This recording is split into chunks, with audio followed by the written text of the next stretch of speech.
Wow, so someone's been a little boring. Yes, my standard liege. Someone's seen all sorts of wild ideas pop off and thought, I'll take the boring one. The regular, please. The brown. Of course you do. Let's get right to it. My lord's copper type is regular cop. I'll let everyone know. I'll send out a telefax. Yes, the type of cop you are, sire. Think of it as a caste, a class even, a nation of regular law officials that you belong to. It comes, of course, with the usual benefits. Good, of course. To outright declare yourself something does seem a bit too interesting now, doesn't it? I won't trouble you any further. Wow, you work hard. Oh, yes, you hustle. You're a provider. It's tough out there, but you keep it real and provide. Oh yeah, like a horse, a workhorse, for hard work. Look at yourself. You're a human pedometer.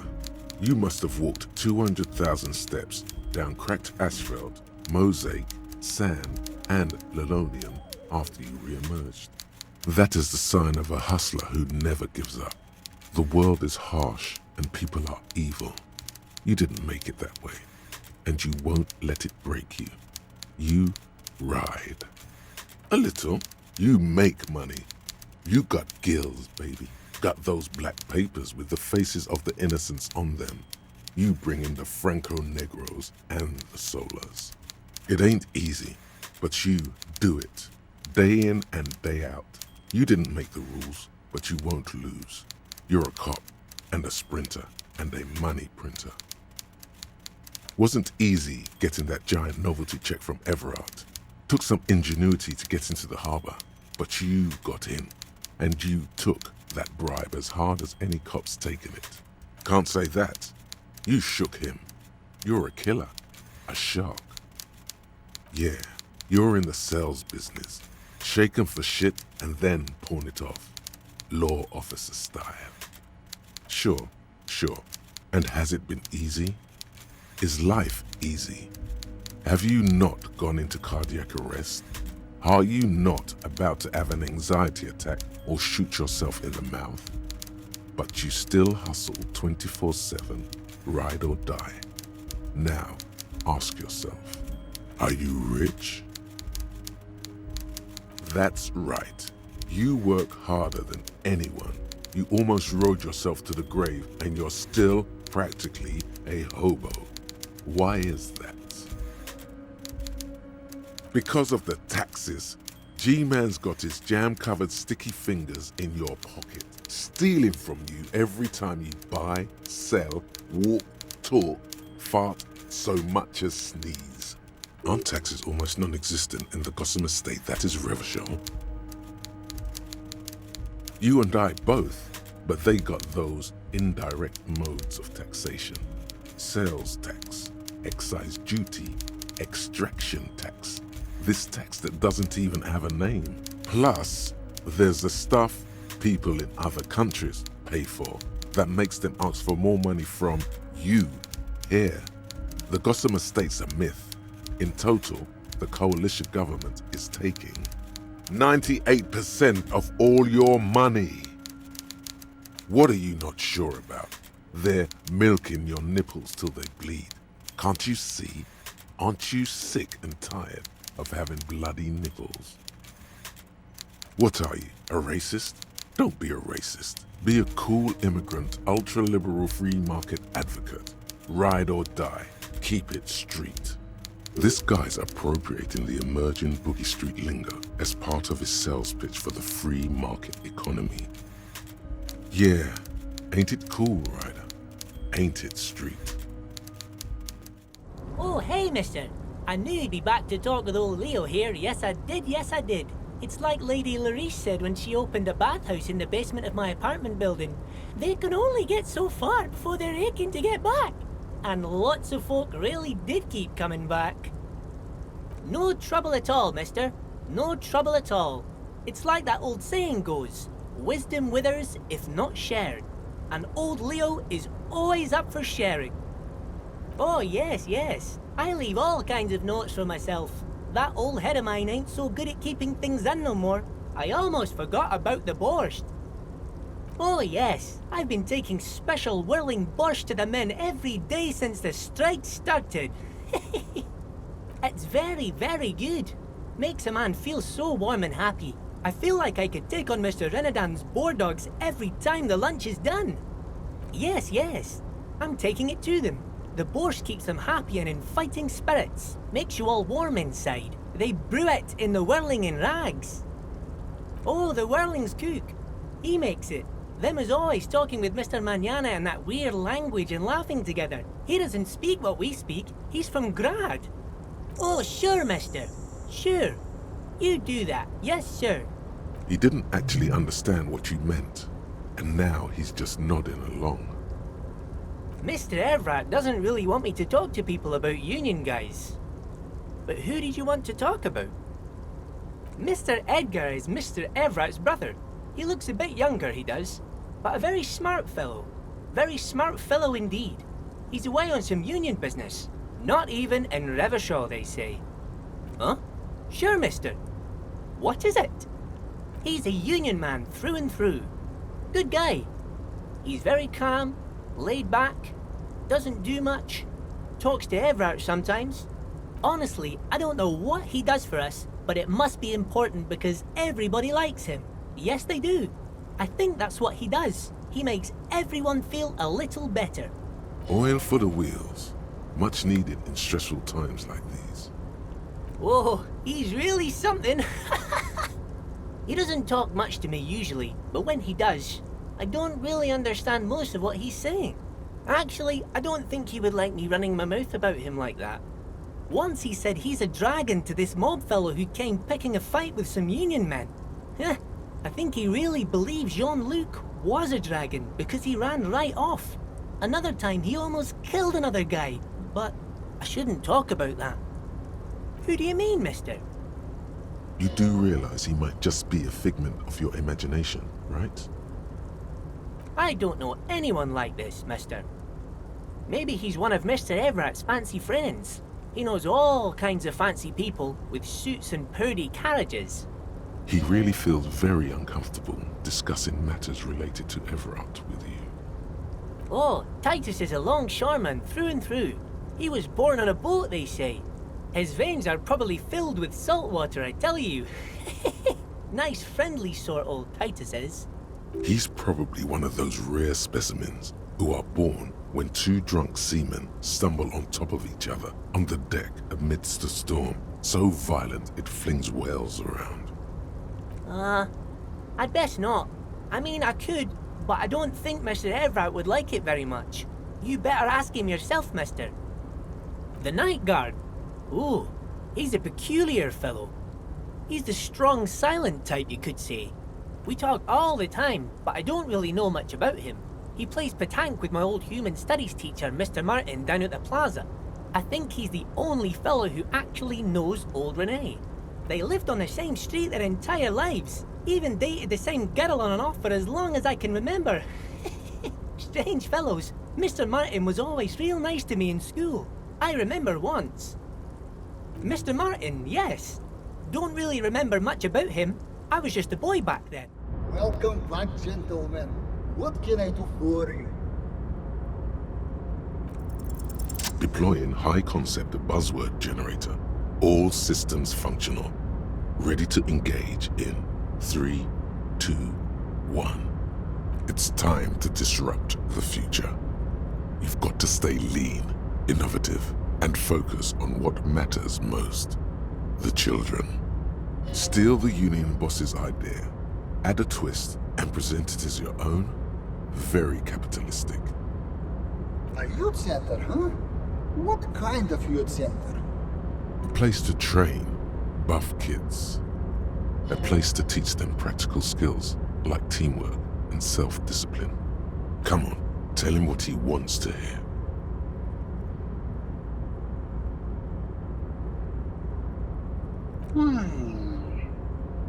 I like that you're thinking about the future. But couldn't the center have a more economic focus? Brilliant. Without children, who'll be there to buy stuff in the future? When life closes a door, it opens a window, yes? What's the expected return on this? You're deep into ultra-liberal territory now. Good work. Very impressive. You've got a natural eye for unusual investment opportunities. I don't normally do this without a formal pitch deck, but to hell with it. What's the point of being rich if you have to follow all the rules? Here's the round of seed funding. This should be enough to prove out the concept and get things off the ground. Remember, it's not a handout. It's an investment, and I expect to see returns. The lieutenant stands there, dumbfounded. His mouth opens slightly, then closes again. Is he having a stroke? Yes, I'm alright. Can we get going now? Now, was there anything else I could help you gentlemen with? The pleasure was mine. Unfortunately, I must be away soon. The next time we meet, I'll be expecting an update on my investment. Farewell, friend, and may your peace of mind guide you to happiness. Looking for something? I don't know what you're talking about. He did something. He stole his employer's goods and another lorryman's job. You should be thankful for the tip. He's been expecting this. He's really puffed himself up. Listen up, fuckwits. You don't scare me. You cops don't run Revachol West. You don't run Martinez. You don't run anything. No. He means La Puta Madre. A legendary, and not in a good way, crime boss from Jamrock controls what is probably the most powerful organized crime outfit in Revachol West. Looks like the lieutenant has a plan. Let him do this. Yeah, him. Then I presume you are familiar with his peonies. Yeah, they're his little bitches. He's got them all over the unions. Not just the unions. He has peonies everywhere. Some say he even has them in the RCM. Dirty fucking peonies who do anything for him. Multi-ethnic drug addicts. The lieutenant adopts a rodentine quality. Be cool, sire. He's getting into this. You're not peonies. You wouldn't be investigating a drug thing if you were. No, of course not. We are not peonies. But if we were, and one of Madre's drivers were to be stealing from him, then it's a good peony's job to find out who that is. He's surprisingly good at this. Not bad at all. Look at him lurching. It's not a hard job. It won't take a long time. It won't make Padre Madre angry. But a stupid fucking racist is standing in the way, protecting this fucking thief. I'm not scared of you or the mob. I'm under the protection of the Lorrymen and Carters Guild. You've seen that corpse in the ceramic armor there. Did his shitty little guild protect him? Nah, you wouldn't just leave him out there if you... The lieutenant turns and gives you a barely perceptible nod. I've softened him up as best I could. Now it's on you to finish the job. Be careful. This man's still got some fight in him by the looks of it. It won't be easy to break him. Men like this only respect two things: strength and fear. Time to turn up the volume. Fuck you, I told you. I'm not gonna... There. His voice grows smaller as yours.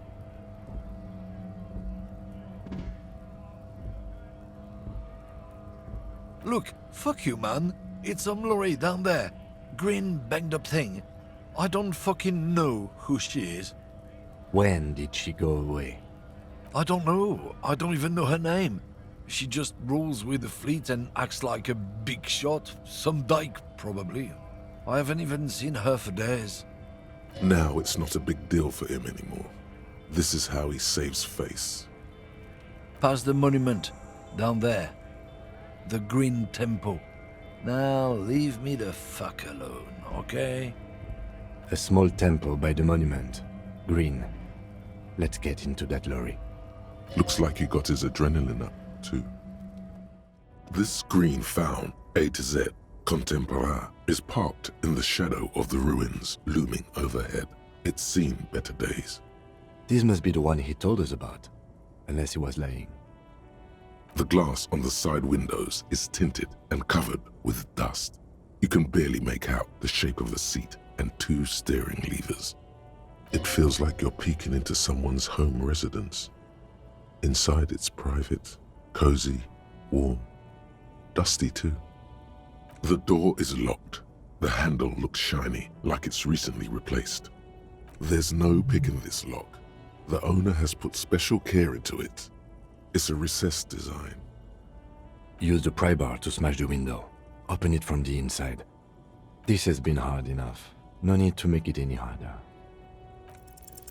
With a firm grip, you raise the pry bar, a glint of light catching on the tip. Call down the hammer of truth and justice. Release your secrets, lorry cabin. The window shatters and droplets of glass fly everywhere, shattering over the lorry floor and pavement. Subtle. The smell of cigarettes and perfume welcomes you. The cabin inside is plastered with old movie posters. Actresses smile from the walls. There's a radio transmitter in the front and a toolbox tucked under the driver's seat. Some tools lie scattered near the pedals. There's something odd about the passenger seat. The seating fabric has been pulled tight over the lower side of the seat where the toolbox should be. These are movie posters featuring starlets from long-forgotten films from the 20s, the teens, even the 90s of the last century. One of them particularly catches your eye, a centerfold of an ingenue attached right above the back seat. There's definitely perfume in the air. It's spicy with a hint of amberette wafting through the bitter air of the cabin. The remnants of a sweet juniper-scented perfume, probably Grenade No. 5. The actress is draped in a sheathed dress, one of her shoulders bared. The faded remains of an autograph run across the poster. She's looking past the camera. A feeling of tenderness washes over you. A longing even, perhaps. And gentle tragedy. This is Tip Tijon, a starlet from the dawn of cinematography, less known for her talent than her tragic, untimely death. She wasted away in a drug den called The Door to the River, not far from here on Boogie Street, a mixture of cocaine and morphine.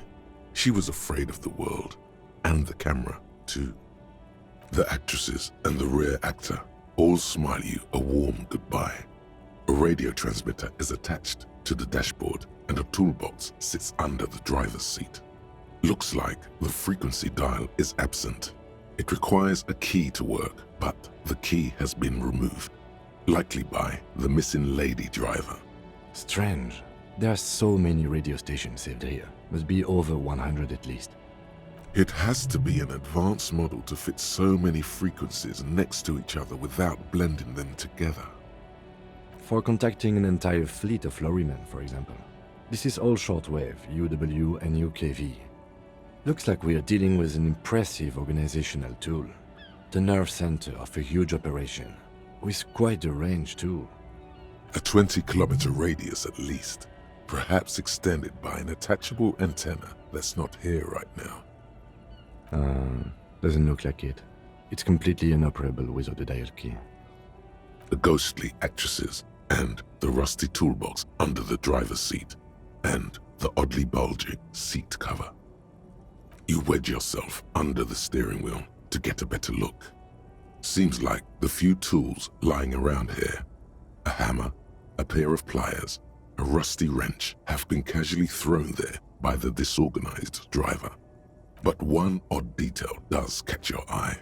A piece of sandpaper has been glued to the throttle. Sandpaper adds extra grip. Sandpaper? A novel technique? Yes? Do the honors, he thinks. Connect it yourself. Which means that the missing lady driver was present at the lynching. Looks like her, yes. Now we know for certain who's the missing eighth person at the lynching. Do you think that Hardy and his boys could also be involved in the drug operation? We should see what Titus has got to say on the matter. Are we finished with the lorry? The movie stars are still smiling from the walls. The radio transmitter sits on the center console and a faint smell of perfume is in the air. Voila, a stack of neatly folded papers has been stashed behind the seating fabric. You see 3 maps depicting a large metropolitan area, its Revachol. Some of its routes and highways have been outlined with a pen. Bonne prise. This large map displays the elevated motorway called 881. The intake leading to Martinez is marked with a blue X. There's another X on the off-ramp at a place called the Old South. Toll booths at the intakes are marked with a circle. It looks like there are scant few ways of getting onto the elevated motorway that runs over Jamrock, and this person knows them all. There, hundreds of thousands of motor carriages roar on the 881, high above the massive brown and red roofs that is Jamrock. The commuters don't even look down. The world ceases to exist outside the windshield. To Couronne, through the middle-income neighborhoods there, by the river, and then to Stella Maris and La Delta for work, while the men and women of Jamrock scuttle to their fates below the road. This municipal map from the 30s displays a complex system of storm sewers underneath a sub-district called the Pox, old military hospital, right adjacent to the 41st precinct. No storm will ever drown Revachol, the great solution to the riddle of history. Wind rips through the empty hallways of the once great military hospital, now just a ruin under an overgrown park. Beneath the hospital, great sewer tunnels hum and vibrate with life of their own. The rattle of motor carriages and lorries driving through long-forgotten tunnels, lit by gaslights. The final map displays a labyrinth of service tunnels left over from the construction of Motorway 881. A few routes have been marked with a pen, where the tunnels and sewers surface near the eminent domain and a traffic island in central Jamrock by the lake. These service tunnels were probably used during the construction of the foundation beneath the motorway. Looks like the smugglers have infiltrated the road network belonging to East Motor Tract. So it would seem. The RCM patrols most of these auxiliary roads, though apparently not all of them. Hard to say. This distribution network looks certainly large, yet still vague enough. It doesn't reveal much about the Besmerti behind it. The Besmerti is a Revacholian crime syndicate. They see themselves as the inheritors of the 14 Revacholian Indo-tribes, but really they're just violent gangs vying for control on the west side of Revachol. With cool names like La Puta Madre and Aura Masta, it's a dark parody. It's definitely not the Union. They just do some logistics. This operation has spread everywhere in Jamrock. If it's that widespread, then Madre remains the most likely suspect. Here's bad news. There have been attempts at a serious investigation before, but they haven't ended well for those involved. Lieutenant Kitsuragi is a brave man for saying Madre's name without the winces and whispers that usually accompany it. Somewhere on a hidden field, a flash of light, a whirring sound. Camera lenses focus on a man in a ragged police uniform, standing in a field of blood-red poppies. A blurry figure dressed in white stands right by the camera. The bedraggled cop is holding a manure fork. "Don't hurt me," he whimpers. "But why? Why would I hurt my own peon?" asks the man in white. What kind of an animal would do such a thing? Best not to disturb the scene. I'll have forensics go over the lorry and pick this up later. The stack of maps looks just like before, barely noticeable. The movie stars look silently by, and the pull-out toolbox has a rubber handle, worn from years of use. A metallic drawer slides out from the seat. It's empty, except for a folded newspaper. It's an issue of Petit Ferique from last Wednesday. A piece of paper falls out from its pages. It looks like an article ripped out from a radio enthusiast magazine. Complex mathematical equations explain the basics of something called the Ulan frequency system. The Ulan frequency system? I've never heard of that before. I know of FM, AM, UKV, but... The pull-out toolbox slides back into its nest. The rest is as it was. Posters, a radio, dust on the windows. You close the rusty old lorry door.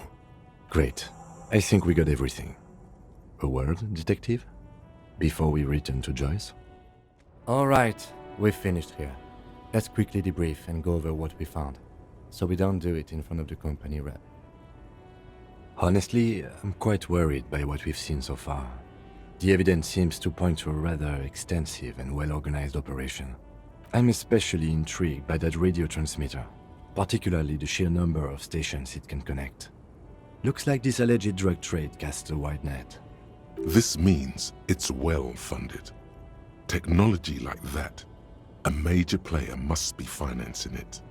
I'm not sure what the Ulan frequencies are all about, but they may hold some significance. Perhaps it's a better way to connect between fleets while avoiding frequency bleed, or maybe it's used to tap into RCM networks. Oh, and the maps we found. They reveal the geographical extent of the operation. Looks like they've used abandoned tunnels and access roads to stay hidden. This is useful info. And last but not least, it looks like the Hardy Boys knew this driver, as we know that she was present at the lynching. This may be the Union connection we've been searching for. The probe and the case converged, he thinks. This was quite the find. As elegant as they are, I don't think they are relevant to the drug trade. Yes, well... Unimportant. Like Joyce told us, yes, logistically. But don't expect to bust this open during our stay here. At best, this is an angle we can use against them, to other ends, as extra ammunition. Meaning, someone as slippery as Everard won't be caught by a couple of cops and some stuff they found in some cabin. We should return to the murder case, see what Joyce tells us about the lynching. When we are done for the day, I call my station and suggest our narcotics department look into it. There are more than enough grounds to start an official investigation, sometime later when we are done here. We do not want to get caught in that. The fact that one hasn't started already gives me pause, an investigation I mean.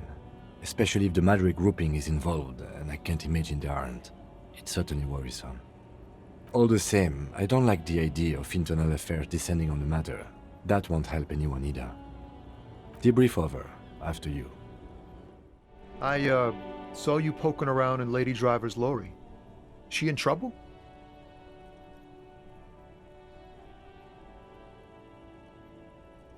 Oh man, that's like a load off my mind. All that stress was messing up my rhymes. He chooses to believe what's best for her. Oh, you know. Tommy Leham's gonna be a musician. Sprechgesang, but with beats. I've got a lot of free time on the road to hone my craft. The correct grammar is Tommy Lahom. Tommy Lam was taken. My real name's Jerry Lafitte. Tommy's way better. It's more him. The man taps his fingers rhythmically against his arm.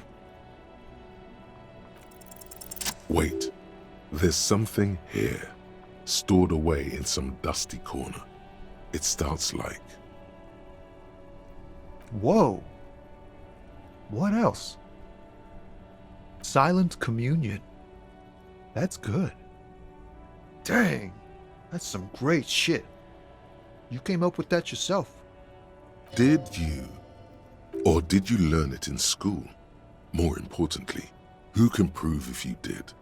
Go with it. You deserve some acclaim. Right. But really, no bullshit. That's great stuff. I sort of want to know if it's yours. Fucking A! Seems I got you all wrong.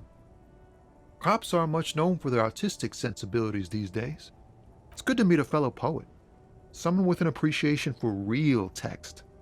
The others here say you don't really get it. I get you. When they really click, it makes the world seem manageable. Good to be on the same page.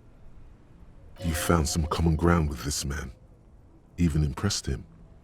The next time you look in the mirror, though, remember those words.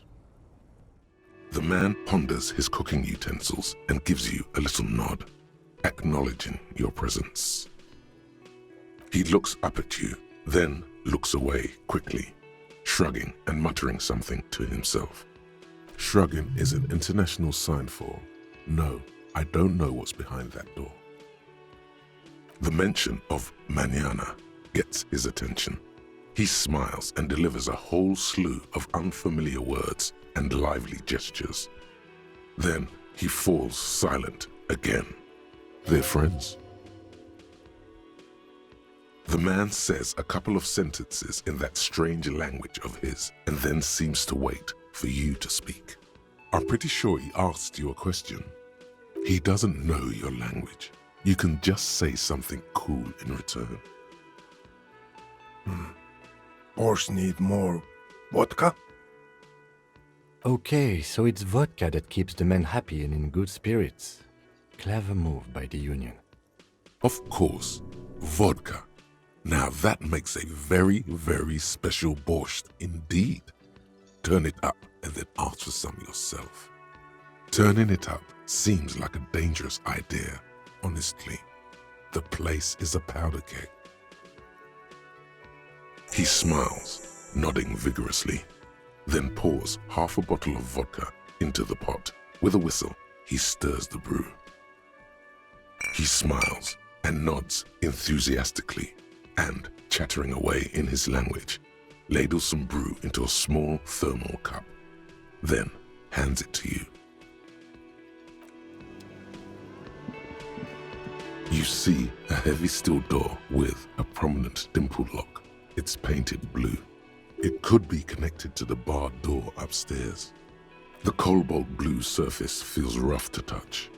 The stainless steel door is flush with its frame on every side. Old cobalt paint, rough on the fingers. 40, 50 years since this was painted maybe. It leads to a side building, adjacent to this one. The old building next to this, half ruined. Whatever is behind it must be older.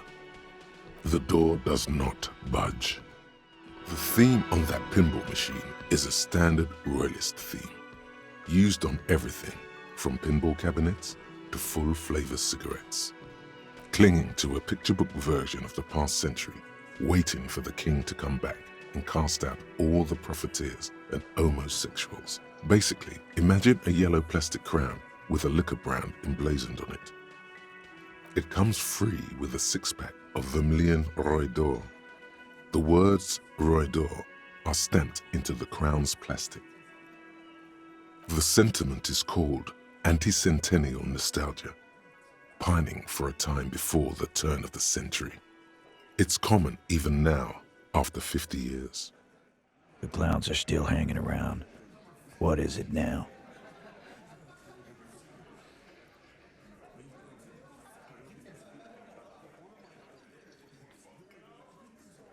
And that fucking fucker. You're the worst cops in Revachol. I gave you gold on that tape.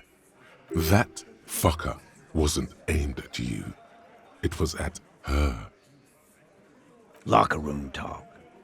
What are you, fucking brain dead? I've been to plenty of locker rooms. They don't plan rapes there.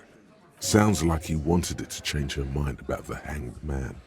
This is definitely personal. What did she have to say then? Fine by her? This is what people are supposed to be like? Fucking whoop-de-doo. Yes. In fact, I think she thought it was a little funny. Funny. No good goddamn psycho whore. Seems like they wanted to give Claudia a second chance to play along. She still didn't. All right. All fucking righty then. I guess it's good then. That fucking... Please try to control yourself in the presence of visitors, Titus. This is just perfect. Just fucking perfect. Any thoughts on this, lawmen? Women are crazy. Irrational. That's what you're thinking, right? Also, your fists are itching for a bump. Yeah, they're all queers. Can't bump, hard fist, or anything. It's all right, Glenn. I just thought, I thought anyone would come around if they heard that shit. Apparently I was wrong. Yeah, that was fucked up. You wanted her to see the man for what he was. Now that you know, you might want to lay off this topic, or else you might antagonize him. I just got too worked up. Big man lost his shit. It's cool now.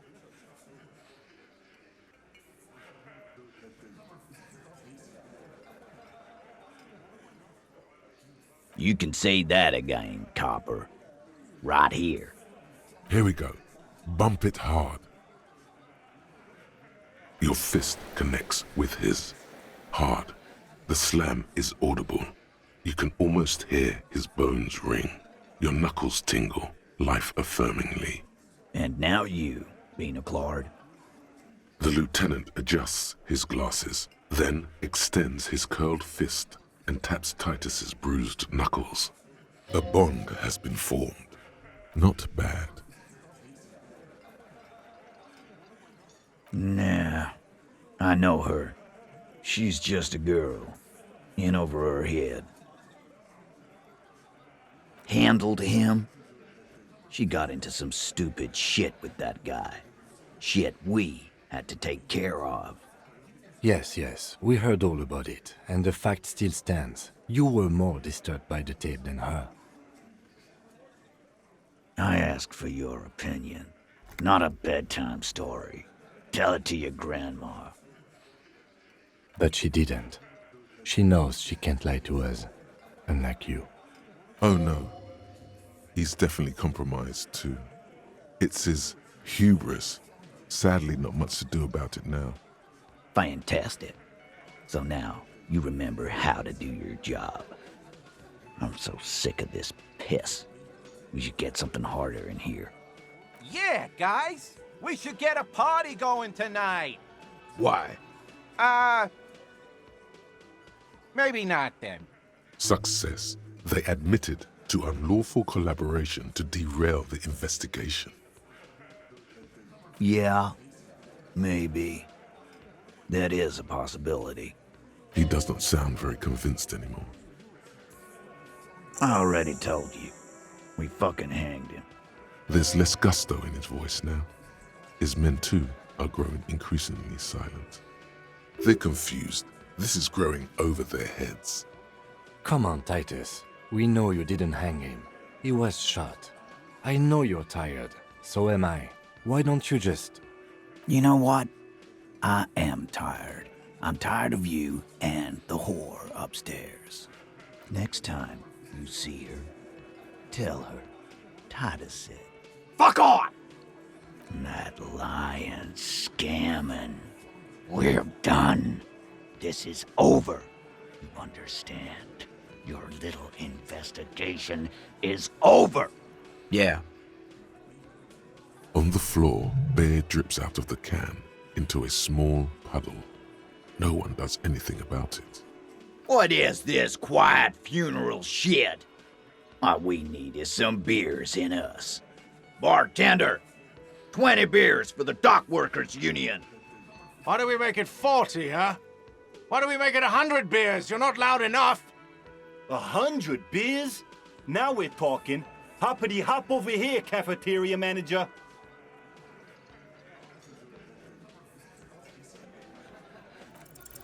Convince Titus he's being manipulated.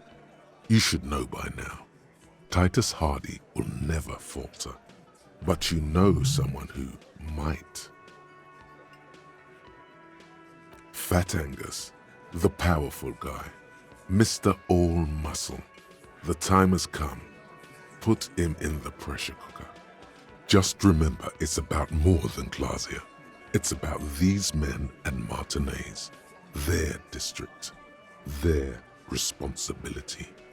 Outside, in the midday sun, ruins. The pavements are cracked and the benches peeling. Newspapers blow in the wind. Huh? He'll get it. Go on. Got it. Kill you because they don't like you. All because...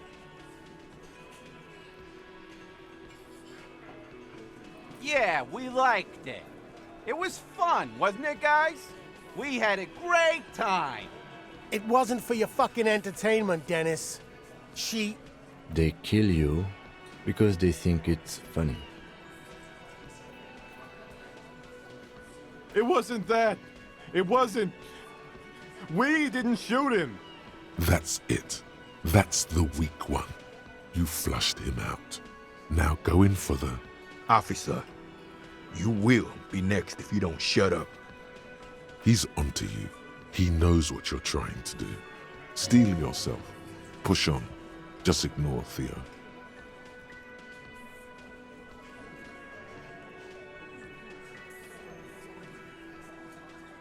We didn't kill him. We didn't even hang him. He was dead when... Shut up, Angus! Fatty! Say one more thing to the cops and I'll... Dennis, stand down, or I'll beat your head in. Theo, take your hand off the belt. This isn't 31. I've got this under control. Angie, where's your goddamn inhaler? You sound like you're dying. I left it home. I can't get it. I'm too fucked. I'm sorry. Why are you so fucking fat, Angus? Now it's all pointless. Because of you. You wasted my time. I told you, Titus. I told you just give her up. Lizzie, your help is no longer needed here. Go tell Everard. Fine. I'll tell him. After a long walk along the coast. What just happened between these two? You're in. He's all yours. Questions?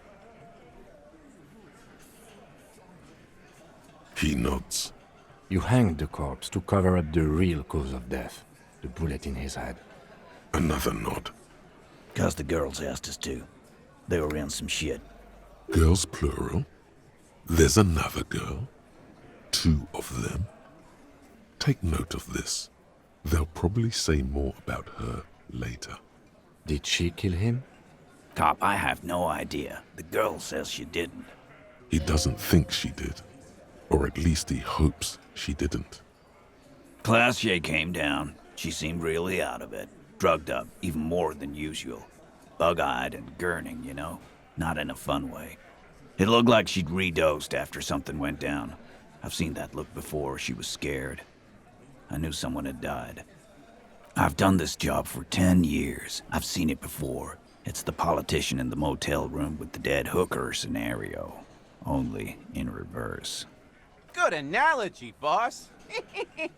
You don't get to talk yet, Shanky. You're still on the bench. And you keep taking it easy too, Angus. We went upstairs. Sure as day the Merc was dead. And there was a bullet hole through the window. Fucking dirty sheets and bottles everywhere. He means they'd been fucking? Tibbs patched the window. And the corpse. We hanged. Nah, he's my brother. He's in the window replacement business. Tibbs. That's short for? Yeah. Good man. Bet their father's named Atticus Hardy. Lucretia Hardy would be their sister. Anyway. You may have noticed our girl's in some shit of her own. Yeah, she wouldn't. She's fucked if she shows up on police radar. They're powerful, connected to the moral intern. She's clearly afraid for her life. Says if she showed up in your systems, she'd be ghosted away. That's all he knows. That's all she's told him. And why would you help someone like that? By taking on a murder? Why would I? I guess we abide all sorts of runaways and losers here. It's a Martinez thing. Not yet. Just some ideas.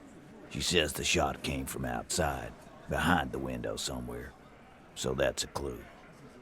I'm thinking someone's past caught up with them. Either hers or his.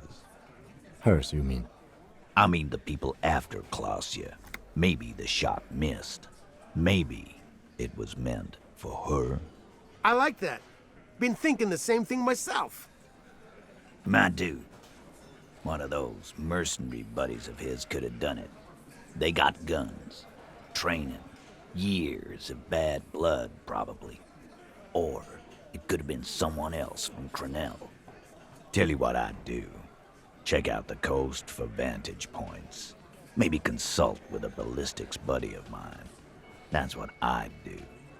If I wasn't too busy doing this clown dance with you. He's calm now, threw all that turmoil away and became himself again. These theories, not bad. Don't buy either one, but still, this guy's not as dumb as he looks. In a manner of speaking. Remember the two girls? He may be talking about the other one. That's right. It was her idea to hang him. I liked it for political reasons. It sent a good message. The big guy turns to Glenn, who's about to say something. The blonde shuts his mouth before a word escapes. I'll say it again. All the Hardy Boys are right here, cop. That woman is just affiliated with the Hardy Boys. You don't know her, anyway. We're Hardy Boys, and that's it. Nope, you're not getting to her. It's Klausya you want to talk to. Me too. The lieutenant gives a smile only you can see. You do that. Hey, cop, before you go. Suddenly, the wind picks up outside. You hear it rattling the large windows in their frames. It carries newspapers, circles the whirling in rags in a warm column. She, Klausya, came to Martinez to hide. Many of us did. This is where you wash up when there's nowhere left to go. The Union takes you in. Now, she refused that protection. But still, after all this headache. That's right. If we didn't take care of the people who end up here, this place would just be a couple of ruins and some cargo containers. We'll take that into account.